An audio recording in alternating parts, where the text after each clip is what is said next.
So let's head down to Guillaume Alvarez standing by with another interview. Thank you very much, Alex. Quickly before we get back to the next race, a quick word with Gabriel Benecchi. Gabriel, merci de nous rejoindre. Magnifique performance, 3 courses, 2 victoires. Au forceps, tu as vraiment été inattaquable, l'homme à battre. Comment est-ce qu'on se sent après un tel run, qui signifie que tu lanceras depuis la pole position pour la super manche de ce soir? Bah déjà je suis content parce que ça va me faire partir en pole, parce que les 3 manches, je partais 2, c'était compliqué. Voilà, j'ai fait une belle course, j'étais derrière et j'ai pris la tête quand il fallait. Derrière ça s'est bagarré, du coup ça m'a permis de faire un trou et puis voilà. Quand on mène comme ça et que tu sais que derrière ça risque de se bagarrer, à quel point est-ce que tu regardes derrière toi pour savoir jauger un peu ton écart, ou tu te mets dans une bulle pour justement pas te laisser distraire? Moi je pense que je me suis retourné un peu pendant la course quand ils étaient derrière moi, mais à partir du moment où je suis passé en tête, je me retournais plus parce que ça sert à rien et puis ça nous déconcentre, donc voilà. Donc ici maintenant, avec la pole position, oui. Est-ce qu'il y a encore des petites choses tu penses que tu peux améliorer, des petits bouts noirs serrés comme on dit, pour être vraiment au top niveau pour la super manche? Niveau pilotage pour moi, j'ai réglé ça sur cette manche là. J'ai vu les endroits où je perdais et puis là j'ai corrigé tout, donc c'est mieux. Mais la preuve, ça a marché. Donc, ok, super. Voilà. Merci beaucoup Gabriel de nous avoir rejoints et on espère te revoir en aussi bonne forme ce soir et demain pour la finale. Ça marche, merci, bonne soirée. Merci beaucoup Gabriel Benecchi, donc votre poleman de la catégorie X30 junior pour le team PB Kart. De retour chez vous Alex, on est reparti en piste. Thank you very much, Guillaume, as we are set and ready for heat number 12, A versus E X30 Senior. 3 drivers not starting. Well, Joseph Smith has had rib trouble and has withdrawn from the event. Was due to start on the inside of row number 3 alongside Louis Castellini. But it's Clovis Nogahoid, the overall pole setter. They'll have Marcus Luzio yet to secure a heat win. Can he do something at this late stage in the competition? They're on the front row. Michael Piccolo and Lawrence Saxa, row 2. Castellini, Kinal, Bertom Saxa, Aaron Ferrazzano, François Delati ran at the top 10. Then we've got Massot, Dirda, Couture, Gele, Brune, Van der Heyden, Renault, Dauvergne, Lantinga and Sablé-Hall rounding up the top 20. The drivers are in the tram lines. Red lights on the gantry. Here we go. Are we ready? Are we steady? Lights out for heat 12 and we're underway.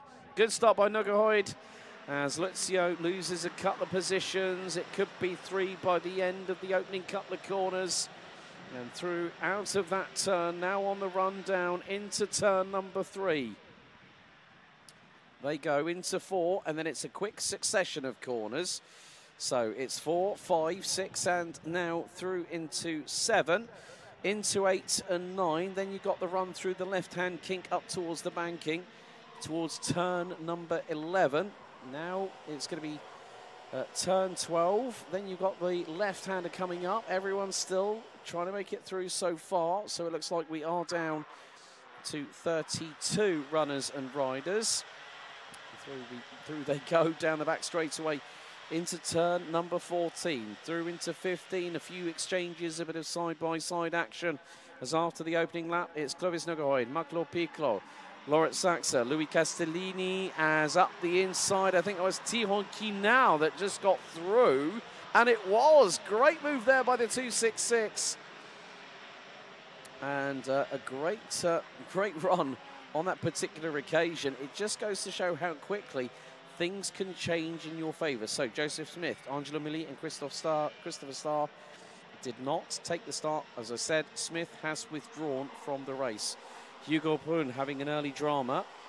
Below to watch, engaged once again. He's up to 23rd from 35th, effectively, because 3 places were not, well, 3 drivers were not occupying spaces, but one of the Falcon karts getting past at turn number 14. We are really cracking down towards the business end of this competition, especially with X30 Senior involved. And so far, 3 wins for Lewis Mackie, 3 wins for Matthias van der Kerkhoff, are the most successful X30 Senior qualifying heat winners so far this weekend. Aaron Ferrazzano, however, is also a heat winner, and he is on the move and has just put in the fastest lap of the race, 54.307. And then also the fact he did briefly for the opening sector went purple. Sam Balota's now done that, down in 23rd. Meantime, Clovis Nogahoid looking for another victory here, Guillaume. He's been, well, he's had one. Races 2 and 3 didn't go so well, and he's now in, I think probably Group A. Well, he's in his penultimate heat out of 5. He's now got to go for broke a little bit, hasn't he? Oui, absolument. Clovis Nogahoid qui nous doit une revanche après son abandon malheureux en pleine bagarre avec Lewis Mackie lorsqu'ils sont tous les deux passés sur une zone herbeuse, une zone un peu plus grasse qui les a fait sortir tous les deux de la piste au même moment. Un double abandon qui pourrait bien faire la différence et qui s'avère un peu plus coûteux pour ces deux-là. Il n'y a plus de place à l'erreur, plus de droit donc à la commettre. Et Clovis Nogahoid pour l'instant qui est occupé à faire la démonstration dont il nous a habitués depuis l'entame de ce week-end. 3 dixièmes d'avance sur Marc Lopiccolo. Les deux leaders qui tendent un petit peu à se distinguer là-bas, à creuser l'écart sur le reste du peloton, emmené par Loris Hatch, Tyrone Kinard en 3e position. Un week-end relativement discret pour le fils de Thijs, le jeune Tyrone, sous les couleurs du team Castellet-Kart Racing, qui a évolué évidemment ces dernières saisons aussi avec le team familial et le team Pantano. Mais Tyrone Kinard, 3 places de remontée jusqu'au 4e rang. C'est la meilleure position dans laquelle il s'est trouvé depuis l'entame du week-end. L'occasion de faire quelque chose dans cette dernière manche qualificative, avant-dernière devrais-je dire, puisque comme vous l'avez souligné mon cher Alex, certains groupes doivent encore disputer 2 courses. C'est le cas du groupe A et c'est le cas du groupe F. Donc le groupe A avant-dernière manche, la dernière qui sera pour clôturer face au F, qui est également le groupe avec encore 2 courses à disputer. Sinon pour le reste, sachant qu'il y a 6 groupes, 5 manches à disputer par pilote, et bien ce sera la dernière course avant de se remettre à la super manche de ce soir. Aaron Ferrazzano qui tente de répondre, meilleur tour en course pour le pilote belge. And we've had a couple of developments. We've had the 3-3-4 pick up a black and white warning flag. Trying to remember who that was. That was Maxime Gilly from GLP. And I just saw that I think Amelia Van Offenberger from EGP actually was indicated as in the pits. So might have just called time on this race. Meantime, Aaron Ferrazzano is the fastest driver out there. 53.212. Van Offenberger actually showing back on timing now. So may have just been a slight technical discrepancy from signal to receiver on that one. But Nogahoid leading and is ahead of Marco Piccolo by just under 3.5 tenths of a second. Aaron Ferrazzano, despite having a slightly slower opening sector, is still quicker than the 2 in front, and he took a 10.5 out of Marco Piccolo. So Ferrazzano, the driver from Eurokarting, who started 9th on the grid, he's had a very, very consistent run. I think he's going to be probably one of the drivers that we will see. Sam Balota now currently up to 21st position, having started 35th, of course. That effectively became 33rd. And ça double par la corde là-bas du virage numéro 1. C'est un peu plus loin, c'était pour le gain de la 6e place, je pense, avec Marcus Lusio qui a pris l'avantage sur Louis Castellini au virage numéro 1. Oh, and we've got one going off at turn number 4. One's gone into the pit lane with their Nassau panel skyward. It's like when the bonnet on a GT4 car at the Nürburgring flips up, hits the windscreen, breaks the windscreen. You can't see anything past it. So, un pilote là qui est rentré, là on va essayer d'identifier, mais comme vous disiez, je crois que son museau est effectivement déplacé, ce qui, eh bien, s'il reste en piste, peut s'avérer dangereux pour les autres concurrents. Dans ce cas-là, c'est le disque orange qui lui est montré. D'accord. 237. That is off of turn number 3. So we have yellow flags out at the marshal post corresponding to it, and the driver is getting out of the kart under their own steam, which is a good thing to see. And a big thank you to the marshalling crew for getting that kart extricated to a safe location out on the track here at Le Mans. But in the meantime, Aaron Ferrazzano has closed that gap on Marco Piccolo. He was over 5.5 tenths of a second quicker. And now we run into turn number 10, diving up the inside at 11. That is Ferrazzano through for second place. And now the chase begins because Clovis Nogahoid, 7.5 tenths of a second up the road, is going to be the person that Aaron Ferrazzano is going to want to reel in, hook, line and sinker. Superbe manœuvre de la part de Aaron Ferrazzano qui a pris l'avantage donc sur Marco Piccolo pour le gain de la 2e place, mais loin derrière, 1 seconde sur Clovis Nogahoid. Donc Ferrazzano vient de lancer la charge vers l'avant Marc Piccolo qui l'accompagne depuis la 3e place désormais, qui a lui-même un avantage de 1 seconde 1 sur Loris Satch en 4e position devant Tyrone Kinard et Marcus Lugio, toujours installé au 6e rang. En attendant de voir d'autres développements dans cette épreuve contre eux de la catégorie senior, une petite annonce de la part de l'organisation pour vous rappeler que de 16 à 18 heures, eh bien, tous les pilotes peuvent passer par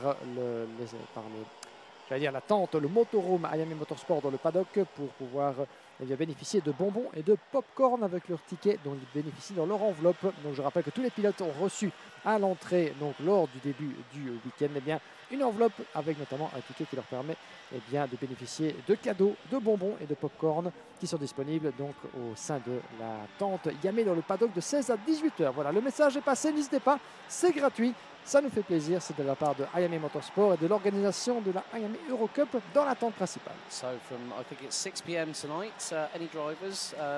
That's between 4 and 6 tonight. 4 and 6 tonight, so the clock's already ticking. Get your popcorn, get your sweets, courtesy of the organisers through IAME Motorsport and also the IAME Eurocup that is completely free. Go over to the IAME Motorhome, which is just off of the main building of the main gantry area. And it is completely free up until 6 p.m.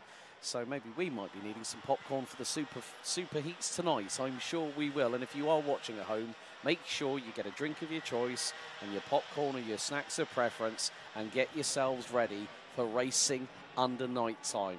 And I've experienced it before a couple of times. I've even commentated on racing under nightfall. But that is Tyrone Kinard through on Lorit Saxa, a bona fide thread the needle move for P4 out of turn number 1. We've also had Louis Castellini out, Angelo Mili is out, Dylan Patel, the last of the classified runners. No, it's not, Emilio Van Offenberger. So it really is getting very, very close indeed. But we've had another kart pull into the pit lane. Oui, un des pilotes EGP Racing Team. Je pense qu'il s'agit d'Emiliano Van Overberg, qu'on a vu sur le coin de notre image, la base, le moteur fumant. Et malheureusement, ça veut dire un souci technique qui le contraint à retourner du côté du box. Ça veut dire course bien arrêtée, terminée prématurément, malheureusement, pour le numéro 204. On y reviendra tout à l'heure. En attendant, nous entrons dans les dernières secondes. L'avant-dernier tour, chers amis, qui vient d'être entamé par Clovis Nougareid et Aaron Ferrazzano qui revient de plus belle sur le leader. L'écart avait grandi au-delà de la seconde il y a quelques tours de cela. Il est maintenant revenu à 6 dixièmes. Ferrazzano, meilleur tour en course pour le pilote Eurokarting. On va suivre ça de très très près, même si Clovis Nougareid, évidemment, comme on le connaît, ne compte pas s'endormir sur ses lauriers. Il sent sans doute la menace qui pointe, on va dire, à l'horizon dans ses rétroviseurs, entre gros guillemets. Mais Aaron Ferrazzano ne quittera pas cette épreuve sans un dernier soubresaut, sans un dernier coup de butoir vers l'avant. Marc Piccolo, pendant ce temps-là, s'est laissé légèrement décrocher, mais il reste en embuscade. Une demi-seconde derrière Aaron Ferrazzano. Donc ces deux-là qui roulent un petit peu en formation, qui tentent de se pousser mutuellement vers l'avant pour, pourquoi pas, aller gêner Clovis Nougareid dans son dernier tour. Ce sera toujours plus difficile à dire qu'à faire. Les voilà les leaders, ils repassent devant nous. Dernier pointage, 6 dixièmes. L'écart n'a pas vraiment davantage diminué par rapport au tour précédent. Clovis Nougareid a logiquement répondu à la menace. Maintenant, ce qui va être intéressant, c'est la bagarre entre ces trois-là. Ferrazzano, que nous avons Marc Piccolo, et Tyrone Kinard qui revient très très fort derrière. Et ça pourrait d'ailleurs s'expliquer de manière très très chaude jusqu'au drapeau à damier entre ces trois-là. Kinard qui tente de se glisser juste à la corde. C'est Loris Satch qui a pris l'avantage d'ailleurs. Donc je pensais qu'il aurait pris justement le meilleur, mais malheureusement Tyrone Kinard va se faire doubler par Loris Satch pour le gain de la 4e place. Well, Clovis Nougareid on course on the final lap in this 12th out of 15 Senior X30 heats here at Le Mans for the IAME Eurocup 2024 is on course. They've just broken through and now it's going to be out of the final corner. Battle a little bit further back for what will be 4th place, but it is going to be a win for Clovis Nougareid for the Renault Racing Team. Aaron Ferrazzano from Eurokarting picks up P2 with PB Kart's Marc Piccolo running at the top 3. Matteo Devane making it 2 from PB Kart with 14 places gained in that race. Side-by-side photo finish across the line with Lorit Saxa running at the top 5. Tyrone Kinard ahead of Marcus Lutzio. Bertram Saxa, Axel Wingard up 13 places to finish 9th. Ahead of Kevin Lantinga, Sam van der Heyden, Clément Massot, Jules Sablerol, Maxime Guillet running at the top 14 ahead of Mathis Paulon and Casper Norman François Deletti, Iliana Couture, Reece Newman and Sam Balota rounding out the top 20. Then Johan Renault, Florent Dierda, Lucas Gayson and Anthony Moonen rounding out the top 24. Thomas Seneclus for DADD rounded out the top 25. Hugo Pun, Leo Robinson from Tim Wilson Motorsport, Gillian Camera and Dylan Patel rounding out the 29 finishers. We lost, unfortunately, Emilio Van Offerberger, Louis Castellini, Angelo Milli, Milo van Buggenhout. Joseph Smith has withdrawn due to injury, with Christopher Starr not making it to the starting grid.